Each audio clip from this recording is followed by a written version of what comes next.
Mesdames et messieurs, bonsoir et bienvenue dans cette nouvelle édition du soir. Il est 20h. Tout de suite, les titres.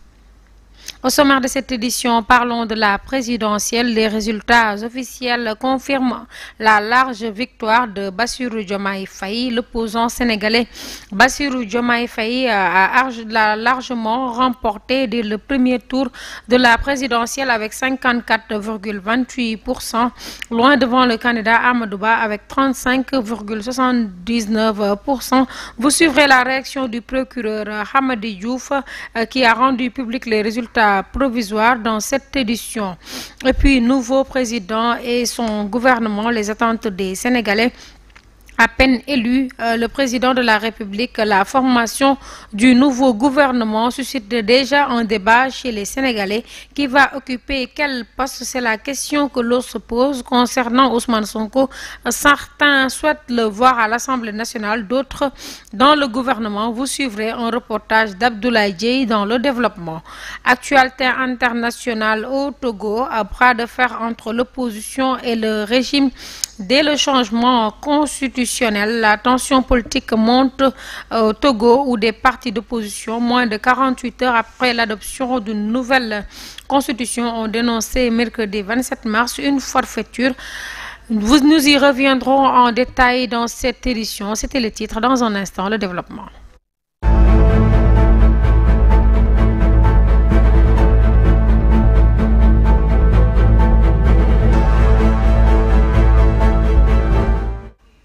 Le chef de l'État Macky Sall a reçu ce jeudi son successeur, le président Bassirou Diomaye Diakhar Faye, élu lors du premier tour de l'élection présidentielle 2024. Une rencontre empreinte de courtoisie au cours de laquelle les deux hommes ont discuté en profondeur des grands dossiers de l'État ainsi que de la cérémonie de prestation de serment et de passation de service. Cette audience est suivie d'une visite au palais présidentielle où les discussions se sont poursuivies dans un cadre solennel, marquant ainsi le début d'une transition politique significative.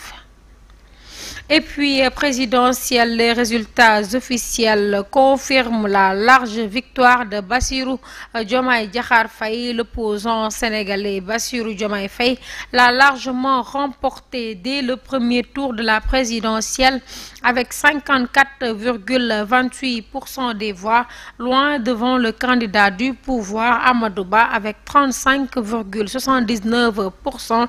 Indiquent les résultats finaux proclamés mercredi. Écoutons le procureur de la République, Hamadi Diouf, qui a rendu public les résultats provisoires. Nombre d'électeurs inscrits 7 371 890. Nombre de votants 4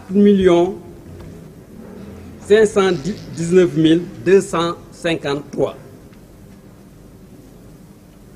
Nombre d'enveloppes trouvées dans les urnes 4 519 253. Nombre de bulletins nuls 33 991. Nombre de suffrages valablement exprimés 4 485 165. Voilà. Le taux de participation a été arrêté à 61,30%. En conséquence, les suffrages ont été répartis ainsi que suit.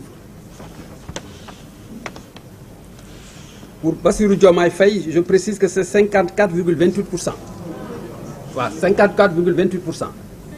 Deux géants politiques. Hamadi Diouf, et puis restons dans le même sillage. Résultat provisoire du scrutin, la chute de dinosaures politiques. Les résultats officiels provisoires du scrutin de 2024 sont publiés mercredi par la Commission nationale de recensement de vote de la Cour d'appel de Dakar. Bassirou Diomaye Faye est arrivé largement en tête devant Amadou Ba avec un différend de 7 729 665 voix. Deux dinosaures politiques, Idrissa Seck et Khalifa Ababacar Sall, ont obtenu des scores décevants et leur chute est plus qu'énorme. Amsatou Gano pour plus de détails. Sall de Taxawu Sénégal et Idrissa Seck du parti Rewmi sont largués. Sall totalise 69 769 voix et arrive en 4e position. Seck occupe la 5e position avec 40 286 voix. La chute de ces deux figures lors de la présidentielle est énorme.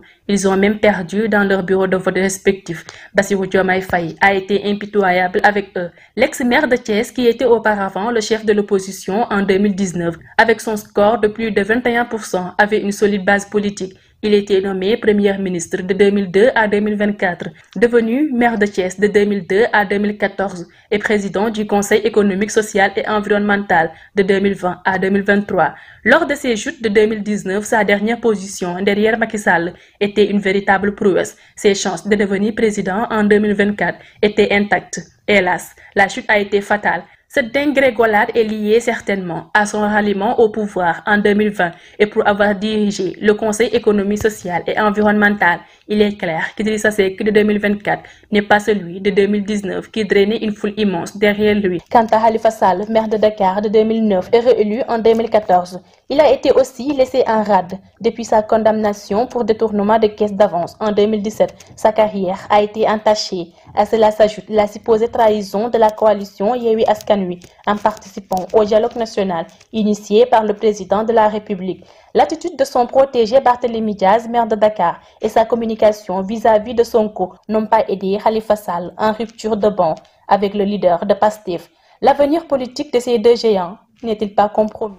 Merci Amsatou Gano. Et puis défaite à la présidentielle, quel avenir politique pour Amadou Ba après la défaite de la coalition Benno Bokk Yakaar à la présidentielle du 24 mars? Que peut être l'avenir de la personne qui était à la tête de cette coalition, en l'occurrence Amadou Ba?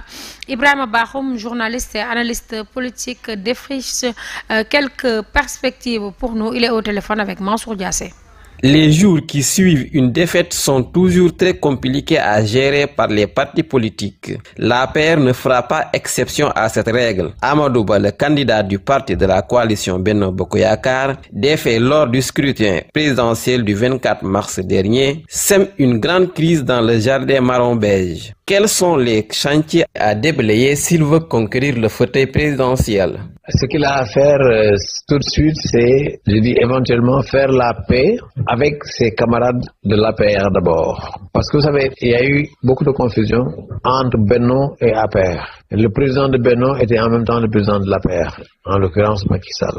Et certains, c'est la rumeur publique, c'est dans la communication publique que le président de l'APR, président de Benno, président de la République, après le choix de Amadou Ba comme candidat, que donc le président Macky Sall n'avait pas été très chaud dans l'accompagnement de ce candidat-là. Selon Ibrahima Bakhoum, Amadou Ba doit rester dans le parti, s'investir de plus politiquement et structurer l'APR. Parce qu'avec tout ce qui s'est passé, malgré tout, il s'est retrouvé avec un pourcentage conséquent. Oui, il peut devenir un bon chef de parti. Mais encore lui faudrait avoir les épaules d'un politique. S'il n'est pas très politique, s'il est plutôt genre technocrate, évidemment, ça ne va pas fonctionner. Donc, il va falloir qu'il fasse la paix d'abord avec les autres. Et ensuite, que l'APR enfin se structure, ce qui n'est pas le cas jusqu'à maintenant. L'avenir politique de Amadou Ba est lié à celui de l'APR selon notre interlocuteur. Cependant, Macky Sall, qui reste encore le président de l'APR, va-t-il lui encore confier son parti déchiré après le choix du candidat? Les prochaines échéances électorales seront déterminantes. Et puis, passation de pouvoir, Macky Sall invite le gouvernement à être prêt avant le 2 avril.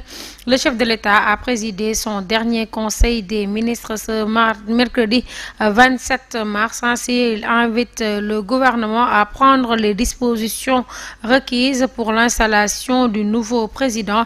Il a également salué la bonne tenue du scrutin, un compte rendu des Atoba. Lors du Conseil des ministres de ce mercredi 27 mars, le chef de l'État Macky Sall a invité le gouvernement à préparer les dossiers de passation du pouvoir en vue de l'installation dans les meilleures conditions du nouveau président de la République élu. Selon le communiqué du Conseil des ministres, le président de la République a également salué le bon déroulement de l'élection présidentielle du 24 mars 2024 et a félicité le ministre de l'Intérieur, l'administration territoriale, l'administration électorale, la Sénat, ainsi que les forces de défense et de sécurité pour leur engagement. Selon lui, la forte mobilisation des électeurs sur l'étendue du territoire national et à l'étranger, ainsi que de la transparence du scrutin, confirme que le Sénégal demeure un état de droit. Nouveau président et son gouvernement, les attentes des Sénégalais. À peine élu président de la République, la formation du nouveau gouvernement suscite déjà un débat chez les Sénégalais. Qui va occuper quel poste? C'est la question que l'on se pose concernant Ousmane Sonko. Certains souhaitent le voir à l'Assemblée nationale, d'autres dans le gouvernement. Un reportage d'Abdoulaye Dieye, Sayer Junior Ndiaye. ñun de moom ay ndaw lañ rek waaw kontaan nañ si nag trop ni mu nekkee président sénégalais. Je ne connais pas Bassirou Diomaye Faye sincèrement parce que je ne suis pas la politique. Celui que je connais c'est Ousmane Sonko et je le suis tout le temps. Je n'ai jamais cessé de prier pour lui et voilà, Dieu a accepté mes prières parce que Sonko c'est Diomaye. Ce que je lui conseille, c'est d'être prudent et ouvert à tout le monde. Ne pas simplement se limiter à son parti ou coalition. Pourquoi pas tendre la main au gouvernement sortant pour des conseils? Nous sommes des Sérères et qui connaît cette ethnie sait qu'ils sont des travailleurs. Ce qui est sûr, le pays va changer. Avec Diomaye, vous n'entendrez plus parler d'agression ou de vol. Je ne maîtrise pas les affaires gouvernementales. Nous, ce qui nous intéresse, c'est l'avenir et le développement du pays. Quant à Ousmane Sonko, il est déjà le président de la République. Il est notre fierté, même s'il avait désigné.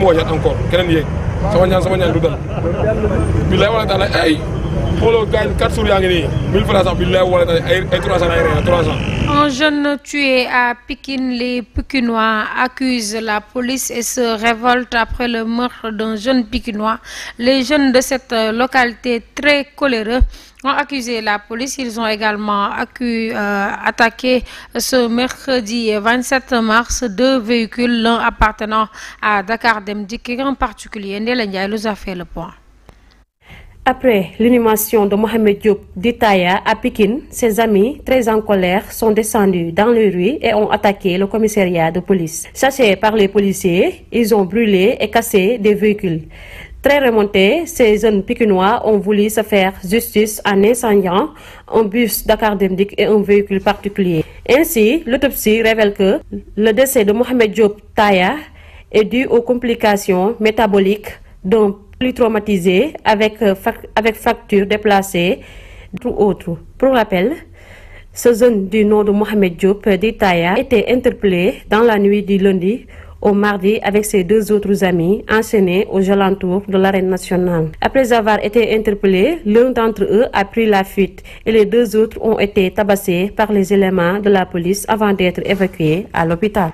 Actualité internationale, Togo, bras de fer entre l'opposition après le changement constitutionnel. La tension politique monte au Togo où des partis d'opposition, moins de 48 heures après l'adoption d'une nouvelle constitution, ont dénoncé mercredi 27 mars une forfaiture. L'opposition craint que ce nouveau changement constitutionnel ne laisse la voie libre au maintien du président Faure Essozima à Gnassimbe au pouvoir. Et puis nous demandons à la communauté internationale et à la CEDEAO, communauté économique des États d'Afrique de l'Ouest, de prendre leurs responsabilités. C'est un combat qui va durer des mois. Il faudrait que la population se mobilise pour mettre fin à cette forfaiture, a martelé David Dossé, porte-parole du Front citoyen Togo Debout, qui est un regroupement d'organisations de la société civile.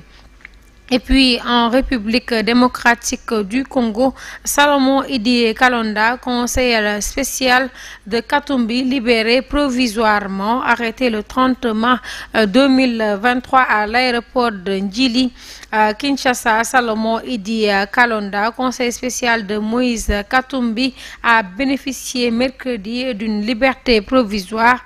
Il a fait face à plusieurs accusations graves, incluant atteinte à la sûreté de l'État, incitation des militaires à commettre des actes contraires à leur devoir de discipline et détention illégale d'armes à feu et de munitions de guerre, des charges qu'il a toujours niées. Actualité sportive, Ligue 1, Jambar et AS Pikine font match nul, duel à distance, Jaraaf vs Teungueth FC, en match avancé de la 18e journée de la Ligue 1. Jambar et AS Pikine se sont neutralisés mercredi. Ce jeudi, le Jaraaf se déplace à Diourbel pour affronter la Sonacos, tandis que Teungueth FC est attendu à Dakar Sacré-Cœur. La Casa Sport, 10e, 20 points, est attendu ce jeudi chez l'US Gorée, 6e, 24 points. Génération Foot, 11e avec 16 points. Chez l'US Ouakam, qui est 8e avec 20 points. La Linguère de Saint-Louis est 9e avec 20 points. Quant à elle, elle reçoit Diamono Fatick, qui est 13e avec 14 points. Mesdames et messieurs, merci d'avoir suivi cette nouvelle édition du soir. Nous remercions également l'équipe technique qui s'est chargée de la réalisation, le coordonnateur, ainsi que toute l'équipe de la rédaction de GTV. Mesdames et messieurs, bonne suite des programmes sur GTV.